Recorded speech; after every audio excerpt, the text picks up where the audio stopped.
the podcast nowhere near Hollywood. It's Afternoon Coffee with Mike and Tim. Hey, that was good.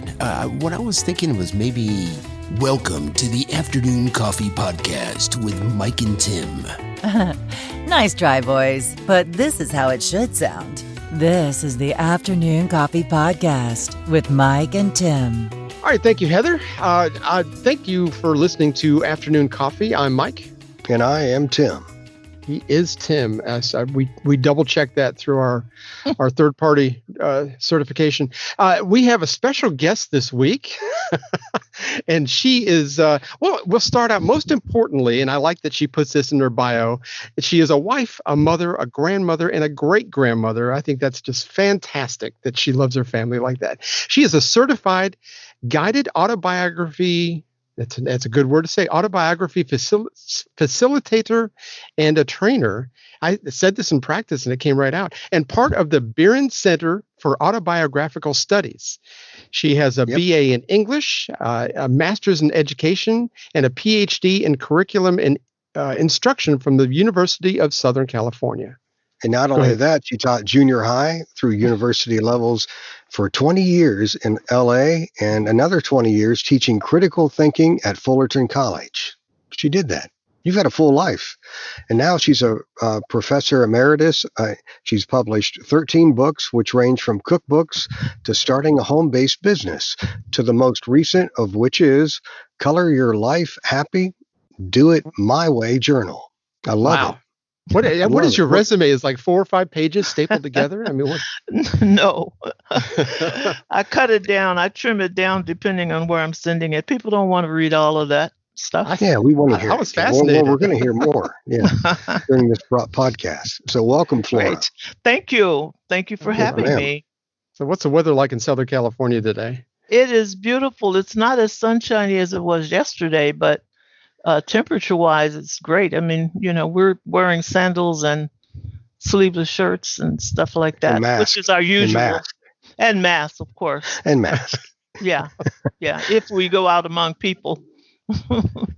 We're supposed to be a toasty 95 today with about 60 to 70% humidity, I think, or 60%. It's not so bad. It's not Florida hot, so. Okay. So I seen this picture of the Kardashians, Mike and Flora, and just because you can afford something doesn't mean it's right. But one of them had a mask on, but it was just like sequins or whatever, and it was beautiful, but it wouldn't protect anything from nothing. But if you can afford it, that's okay. That's what you need. You're just jealous that your mask isn't all blinged up. That's right. Well, how do you know it's not? Oh, that's true. I guess you're not wearing it now, so I'm he doesn't No, need but I it could find one. I'm in the studio, right? So this is good. So the weather here it's hot. Where it's going to be raining and storming on and off. That's because of the extreme heat. So just when you want to mow your grass, you can't. So you go out there and you sweat. It's good. It's good stuff. I did it yesterday. It's crazy, man. It's crazy. Well, we're going to talk about happiness today. And I think this is what your most recent book covers. It's about kind of choosing to be happy and that whole concept. And it's very similar to our last interview with Wendy Smith. She was talking about reprogramming your brain to kind of enjoy life. And you have a quote in your book. And it says, unhappiness is not knowing what we want and killing ourselves to get it. And that's by Don Harold. I love that quote. And we just never know what we want, do we? No. We often go by what other people have or what the media tells us. I mean, look at the amount of commercials that we have been subjected to over the years, and it's just gotten more and more. And we buy a lot of stuff that we don't need based on, the manufacturer saying it's the latest thing or it's going to help you with this or that problem. And we don't know exactly what we want. Now, you see the lines of people every time they come out with a new iPhone. It goes around the block, and people are shelling out $1,000 for something that's going to last them 2 years, just like the $125 version you buy at wherever. But yeah. Oh yeah. Well, I'm happy with my Android. I'll tell you that right now. I am too. My Android does more than my iPhone ever would, and people won't believe that, but it does more. It absolutely does more. Well, I have to confess, I did finally buy an iPhone, but it was because of some apps I wanted that I Yeah. couldn't get otherwise. But I'm like you, I had an Android for the longest, and I still have my PC, as opposed to going with Mac. And so it's all about knowing what, especially technology, what do you need it to do? And then you buy according to that, not what they decided they were going to put on the computer. Of course. I built my computer a year and a half ago, and Oh, wow. and there was a lot of advice given. Oh, you need a video card and you need all that kind of stuff, and you No. don't. I'm not a gamer. I never play games on this. If it's solitaire, it's once a year. So I mean, it's just not for me. But but people want you to go spend $300 on something you really don't need, and you're absolutely right. That's the last thing you need to do, and I think that's why so many people are separated from their money, because of great marketing and really not doing your homework, I guess. But yeah. So Flora, how can we? Oh, sorry, Mike. How can we not have the influence of the world come upon us to convince us to be happy? Where can happiness come from if it doesn't come from the outside world? It comes from within. And it takes a long time for people to figure that out, because we are raised and conditioned to believe that there's something out there that is going to solve the problem, even when it comes to our health and so many things. We're always looking for an outside solution. So I think the day that we figure out that it starts from within, and then we look outward instead of looking, pulling things from outside, I think that's the day that we'll begin to experience real happiness. And, you can look at people who are vacationing or out to dinner and socializing, and they may be out there moving around, dancing, whatever, but sometimes they are not happy. They're doing something they hope will make them happy, or that they think is socially acceptable. And, we've got to figure out what makes us happy. And that's sort of a hard thing to do when you talk about the way we were raised, because so many of us were raised to, I don't think many of us were raised to even look within, to be introspective. What is that? Yeah. And we were raised to look for outside motivation. So, if you get an A in a class, then you must be a great person. How about how you feel about what you learned, or how you feel about yourself? I don't remember those things being being taught to me. And if you did mention those things, I think, we probably would have gotten pushback from our parents, our teachers. So it's something that you have to discover. I was very fortunate to grow up in an environment where there were a lot of people around me that I got to observe. And as a little kid, I was always observing and making up my mind how I was going to lead my life based on these adults complaining and having all these issues. And so I eavesdropped a lot, in other words. That's good. You learn a lot like that. But I couldn't help it, because your kids are supposed to be seen and not heard. So if you're there and they're talking, you can't talk, so you're going to have to listen.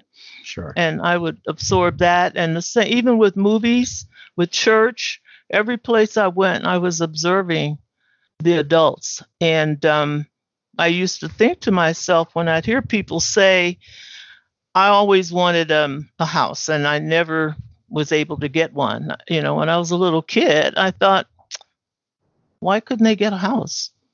Yeah. I didn't know how you go about getting a house, of course, but I just sort of made up my mind that I was going to go after what I wanted in this world. I was going to figure out how to get it, because if somebody else has whatever that is you think you want, then I thought I should be able to get it. So that was kind of my attitude as a little kid. And I used to even marvel. I had two sisters growing up, and I used to marvel at how much energy my sister spent fighting with my mother, over privileges and things. Mm. And I used to think, when we get grown, we won't be here. We can do what we want. Why are you fighting with her about washing dishes? We didn't own that many dishes, so it didn't take that long to wash dishes. How about So, that? my sister says, why is it my turn? And I thought, oh my goodness. And I just always thought, one day I'll be whatever age and I'll be on my own and I can do what I want to do. So that didn't make sense to fight with them because my mother wasn't asking us to do anything unreasonable, Yeah. And, but I watched them and other people fight on, not necessarily literally fight, but I mean, continually have this disagreements over things that they needed to do. In class, the teacher asked you to be quiet and do your work. We had a lot of quiet time where you're writing and reading. Mm. What's the problem? I just never understood why people fought over that kind of stuff. So, I mean, there are things worth fighting for. But you spend a lot of energy fighting, seems like it. And instead, I had this conversation with my son when he was younger. It's like, you fought with me 10 minutes about the towels in your room and stuff all over your room. You could have expended this energy on cleaning your room and we wouldn't have to fight, and it's like, yeah, so you're absolutely right. Why fight? I mean, when there are certain things you fight about, of course, things that are important. Yeah. And, but you have to figure that out as you go along. And so, those things helped me early on, and not that my life is trouble free or that I'm, I have unhappy days and grief and sadness and all those things, but I know that they're part of life. And I also know that it's my responsibility to do something about them to the extent that I can. Yeah. Yeah. And you learned a lot from your mom growing up in St. Louis and in the era that you grew up in, the Jim Crow era and all that stuff. And yes. And tell us a little about that. We read some of that in your in parts of your book that you sent us. It's like fascinating. It had to have changed you or made you look at things differently. Well, it made me. Here was what happened. It was in the late 40s to mid 50s when I was growing up, and we were in a segregated area, all black, everything, except a few of the shopkeepers were, I think, Jewish. I think we had 2 or 3, and then the movie theaters that were owned by whomever. But instead of it feeling like a punishment of some kind, I found it very nurturing because all of my leaders, the teachers, the church leaders, my pastor, the high school principal, all of those people were highly educated because they couldn't get jobs other places. They, no matter what degrees they had, no matter how smart they were, no matter how many books they'd written. So we got a very rich collection of people. My pastor at my church had a PhD. My principal of my high school had a PhD. A lot of the teachers, had high degrees. And they also understood the struggle, and they were very encouraging to us. So they always had all these sayings, knowledge gives you power. And they were all these, we used to make fun of them, of course, when I was a teenager, behind their backs. But they were forever, pushing us and urging us on, especially to get an education. So that was really very nurturing for me, all of the support. I mean, we had so much support.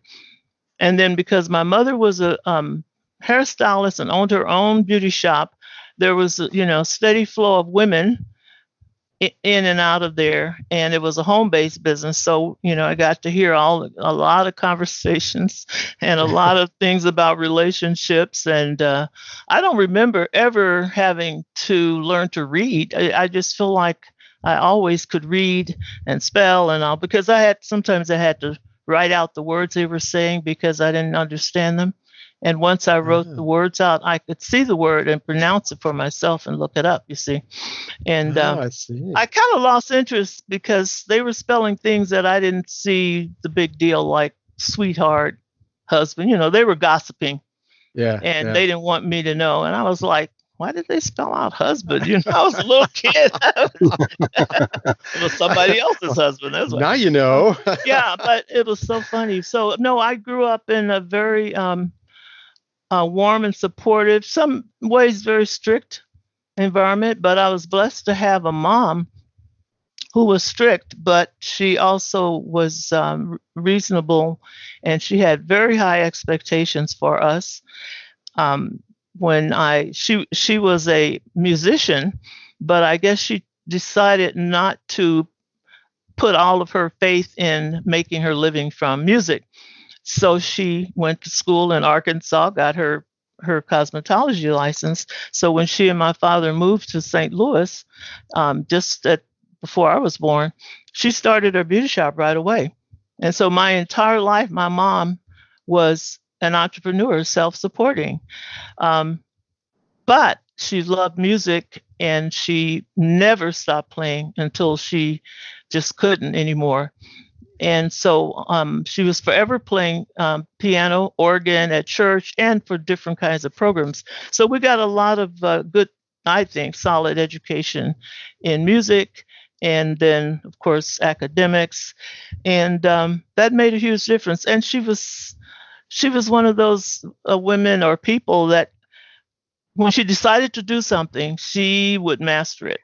So she was an excellent seamstress, and to a fault. Matter of fact, when I got to the point where I could take what they used to call clothing in school, it was much better taking it in school than my mother, because my mother was so strict about it. If you put that zipper in wrong, you had to pick it out stitch by stitch and iron that seam and then put that zipper back in correctly. Now, how many times you wanted to do it, that's up to you. But and you had to learn music. Me and my two sisters, we had to learn to play the piano or die. So it just kind of seemed like playing the piano was so much easier. We weren't as good at it as she was, and she could hear a missed note from, the kitchen.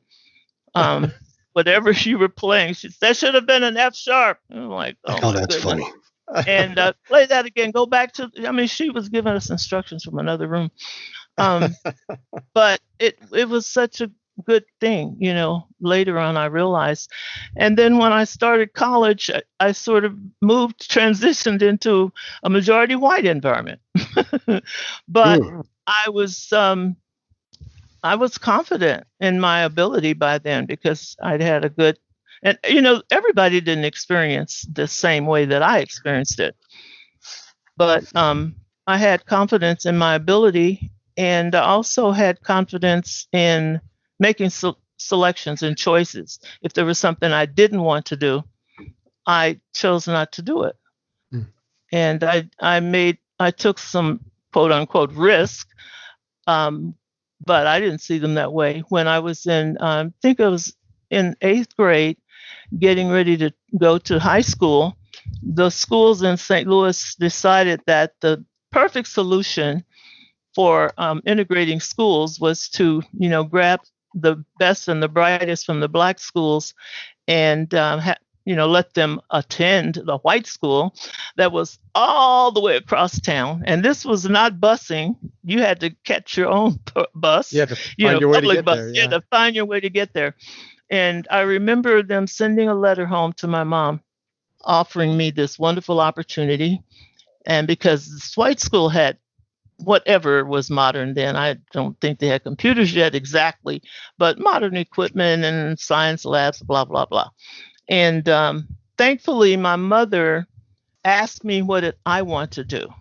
I'm so grateful that she didn't force me, because I would have probably complied with her. If she said, no, this is what you're going to do, and that's it. But she said, no, you have to decide, because you're going to have to leave super early, catch the bus, go all the way across town.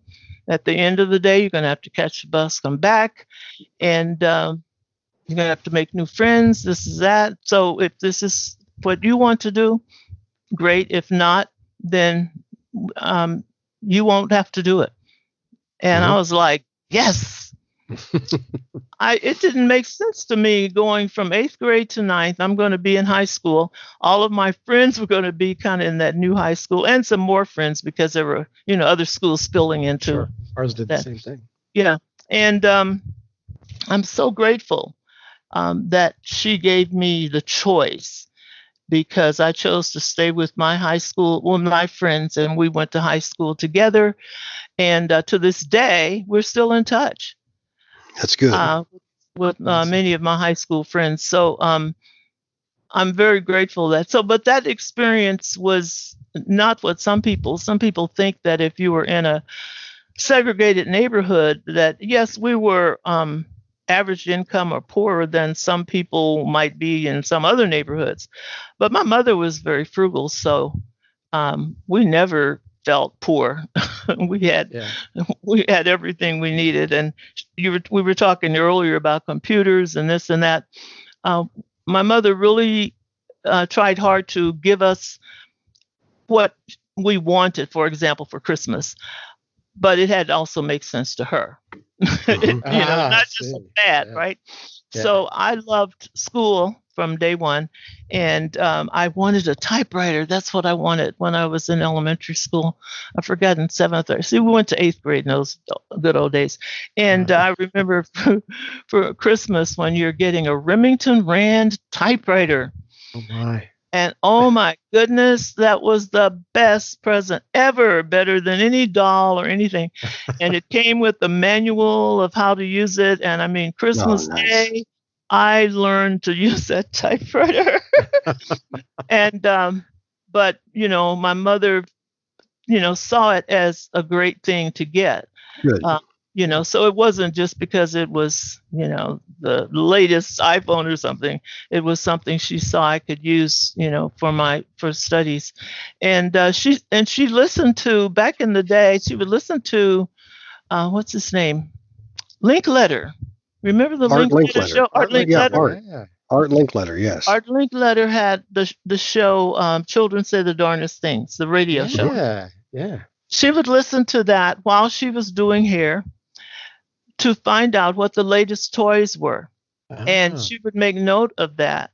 So for Christmas, we got what she believed, it's going to be educational, of course. Well, it's got to be good for you too. It's got to be good for you. Yeah. So we would really get, but she didn't overload us with now, oh my goodness, 50 things for each kid, that kind of thing. No, you'd have several gifts. And that was wonderful. So and if something came along that she thought was worthwhile, like going to summer camp through the YWCA, we could go to that.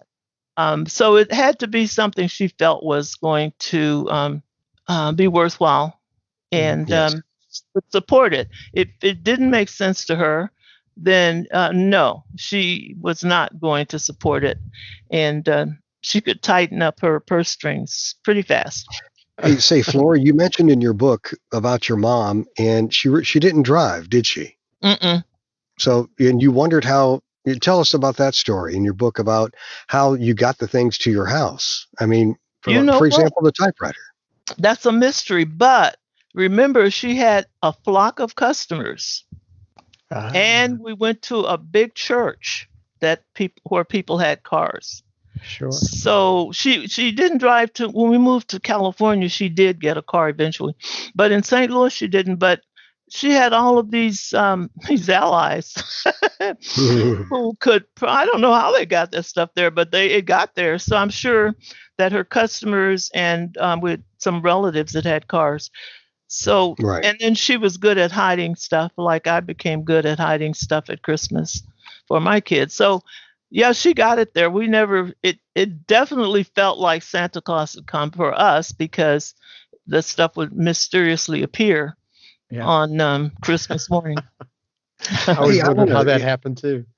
Mike, I'm going to change gears here. I was fascinated in your book about the zucchini and squash story. And in Mike and I, we talk about our retirement. We retired pretty close to each other, I think, and our the dates and all that, the years. But anyway, we've taken up, done the voiceovers, and we're doing things that maybe some of it's not in our comfort zone, and just it's different. But in your retirement, you started a garden, and so tell us, expound on that just a bit more, Flora.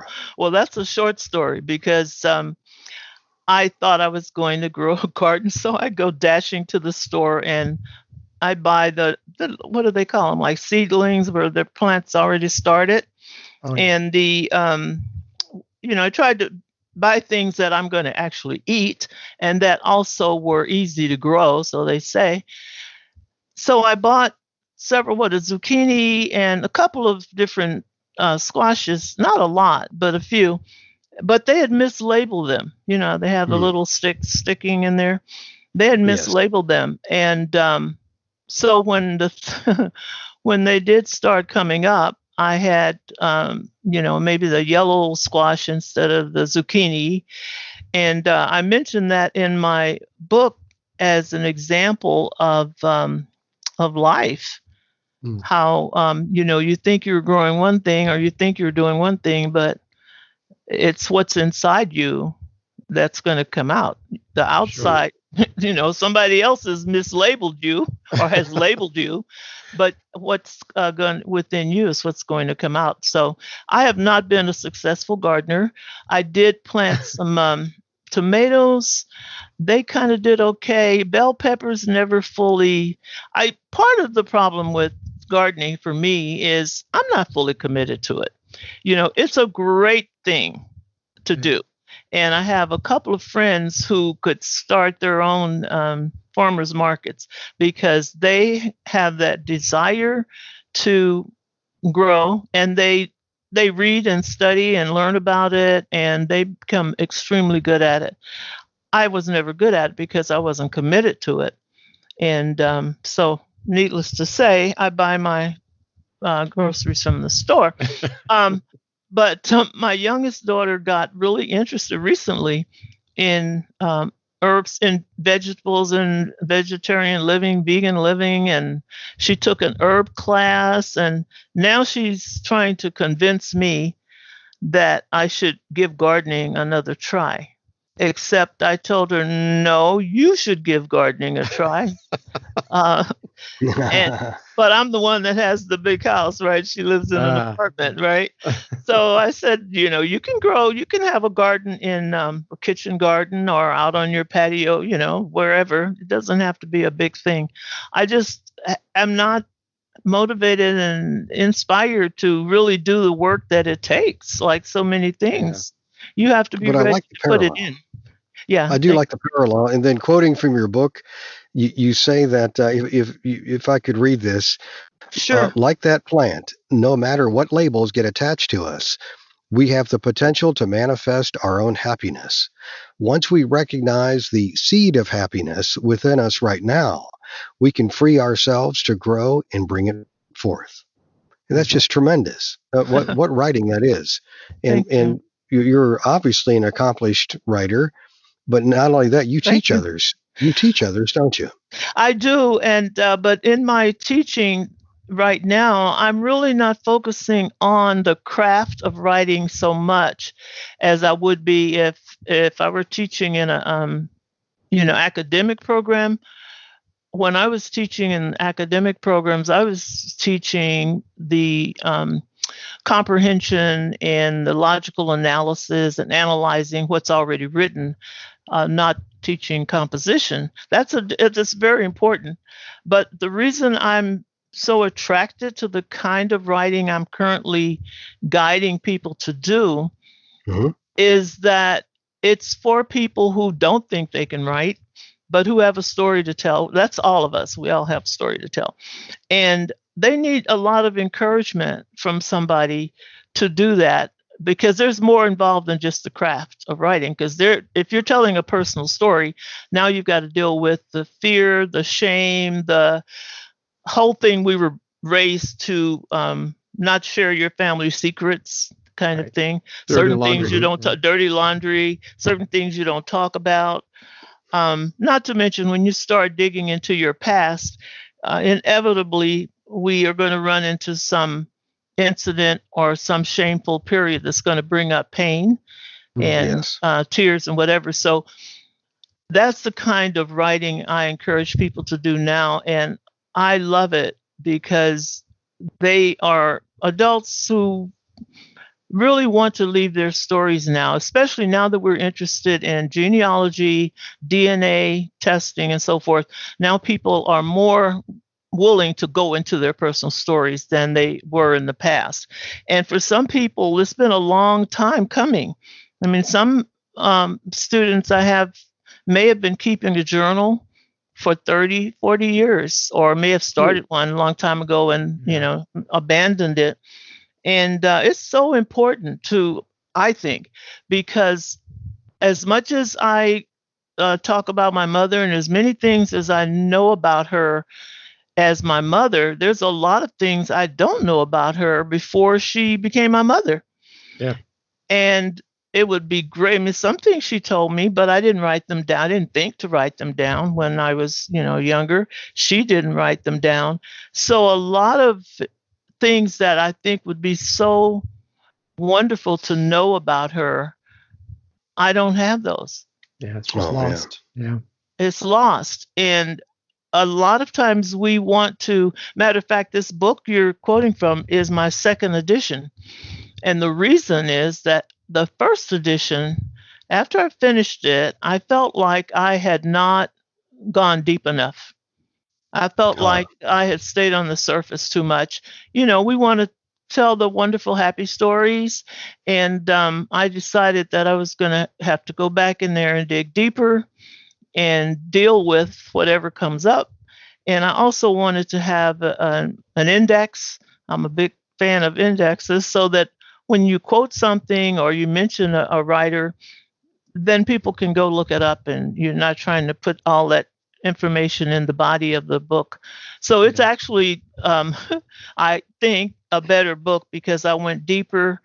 I had to tell the story of my husband and I separated at one point, and I don't even know if I mentioned that in the first one, but if I did, I glazed over it. Mm-hmm. So in the second edition, I felt like, okay, I need to, you tell one piece and then you tell another piece and there's this big gap in there. It's like, okay, well, what happened in those years or what led to that? So I went back in and I told, and I tried to, as best as possible, to be objective. I mean, obviously, you can never be fully objective. Right. But to present the situation in the light in which it happened and not make either of us out to be the bad guy. And because I have 4 children and they're going to be reading this book one of these days. Well, I have 4 children. I had 4 children. One of my children died. My son died 2016 from a heart attack. And I just want to mention that. It's still hard. That's hard. It's still hard, but I had the good fortune of talking to him a lot in his life, and he also wrote a lot of poetry, so I got to learn about him. But I mentioned that because so many times when, like, after he died, I began to wonder. I went to grief support for about 6 months, and I said, well, what do you say when people say, how many children do you have? Do you just say the number of children you have left, or do you, so some people, they had all these different answers. And I thought, wait a minute, I'm the mother of 4 children. Yeah. And one of them has passed. So, but he's still my child. So I say 4. I mean, I don't go into all this detail with every conversation I have, or else I would be at the Starbucks all alone in the corner somewhere. But the point is, I had to go back and dig deeper to write this book. And that's important because here's why it's important. My children are going to have encountered, because they're adults. My grandchildren are adults. They're going to encounter all kind of adversity in their lives for all kind of reasons. Mm-hmm. And the regular ones and the really harsh ones. And they need to know that their mother, their grandmother went through things and was able to overcome those things. And if you don't tell them about that, they see me now And they think, magically that, I've always had this house. Well, I have, since they've been in the world. Yeah. But it was, it was work to get to this point. I went through many steps and stages. So they need to know about that so that they get encouraged. And it's not just our own families. We get a lot from reading other people's stories. When, that's why memoirs are so popular. We get a lot from, especially if the person is going through something you went through, child abuse as a child. How does this child grow up and become a wonderful person who has dealt with their trauma? It doesn't make the trauma go away. So how did they do that? Or somebody who, went into alcoholism or drug addiction and was able to get past that. How did that person do it? It's very important to read about and learn about people who've gone through adversity, because it's a lesson, it's an encouragement, it's a survival guide. Well, thanks for listening to part 1 of our interview with Flora Brown. You can learn more about her and her services at florabrown.com. And next week, we're going to unwrap a little bit more about how you write your own memoir and what her book is really all about, which is that and the online classes that she offers. So until next week, like Red used to say, good night and may God bless. Guests on the Afternoon Coffee Podcast stay at the Real Rest Inns and Suites, the only 2-star hotel in the tri-state area with a don't ask, don't tell policy for snakes and other exotic pets.